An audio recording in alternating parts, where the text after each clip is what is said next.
नमस्कार दर्शक, आज म तपाईहरुसँग बाँसको तामाको तरकारी गाउँघर कसरी पकाउने म त्यसको सानो भिडियो लिएर आएको छु। सर्वप्रथम त बाँसको एउटा तामा ल्याउने, त्यसलाई राम्रोसँग टुक्रा पार्ने सानो गिँड बनाउने र लाम्चा अथवा डल्ला कस्ता आफूलाई मन पर्छ त्यस्ता चाना बनाउने। चाना बनाइसकेपछि पहिले हामीले उसिन्नु पर्छ। उसिन्नलाई हामीले कराईमा पानी थोरै हाल्ने र तामा त हाल्दिने र त्यसमा चाहिँ एउटा सानो कागती निचुरिदियो भनेदेखि कागतीको रसले तामाको जुन तितोपन हुन्थ्यो त्यो हराउँछ। 5 मिनेट जति हामीले उमाल्नुपर्छ। पहिले चाना काटौँ। लाम्चा डोला कस्ता मन पर्छ आफूलाई।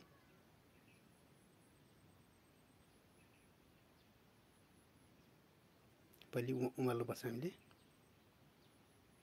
पानी थोरै हाल्ने, ध्यान हाल्ने होला। कागतीको रस, दाना हाल्नु हुँदैन। दाना कहिले खानु हुँदैन।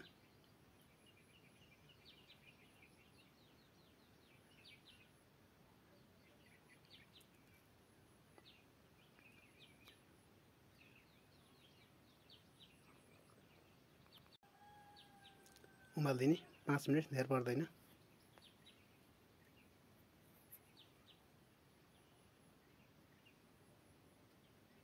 अब रस पानी हुन्छ अलिअलि, त्यो पानी फ्याँक्नुपर्छ। छान्ने पहिले।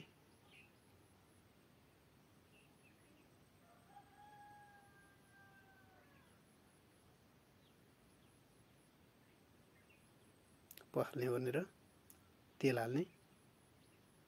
कराई तातेपछि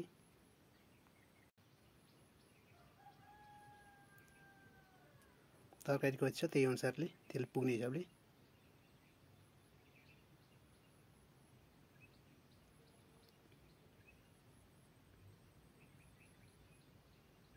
तेल खारिएपछि मेथी, थोरै मेथी खारिदिने।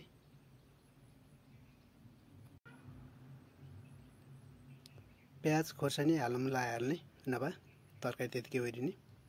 आफ्नो इच्छा अनुसार प्याज र खोर्सानी हाल्दा नि हुन्छ, होइन म पछि धुलो हाल्छु भन्दा नि हुन्छ। यसलाई चलाउने मजाले।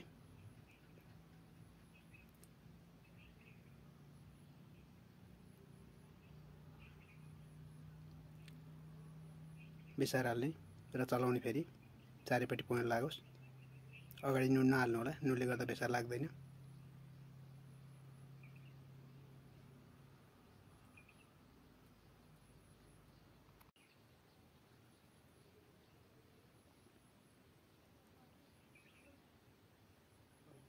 यसमा खोर्सानीको धुलो हाल्ने।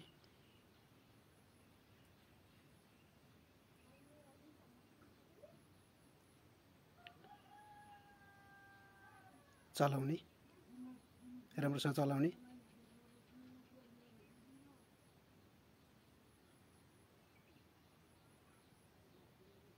फेरि मसला हाल्ने। जिरो धनियाँ मसला हाल्न राम्रोसँग चलाउने। राम्रोसँग चलाउने, एकदम मसला मोलियोस्। नुन चाहिँ पनि अहिले नहाल्ने होला। र यसलाई 5 मिनेट छोपेर पकाउनुपर्छ मधुरो आगोमा। 5 मिनेटपछि अब यस्तो भयो। अब यसलाई मैले अलिकति नुन हाल्दिएँ। नुन हाल्दा राम्रोसँग मैले चलाइदिएँ। राम्रोसँग चलाउने। चलाएपछि फेरि एकछिन छोपिदिनुपर्छ नुन पकाउनुको लागि। अब बाँसको तामाको तरकारी तयार भयो। आफ्नो इच्छा अनुसार यसरी तयार गर्न सकिन्छ। चाना भने आफ्नो चोइस अनुसार। च्यानलका भिडियो पहिलोचोटि हेर्दै हुनुहुन्छ भने च्यानललाई सब्स्क्राइब गर्नुहोस् यस्तै भिडियो हेर्नको लागि।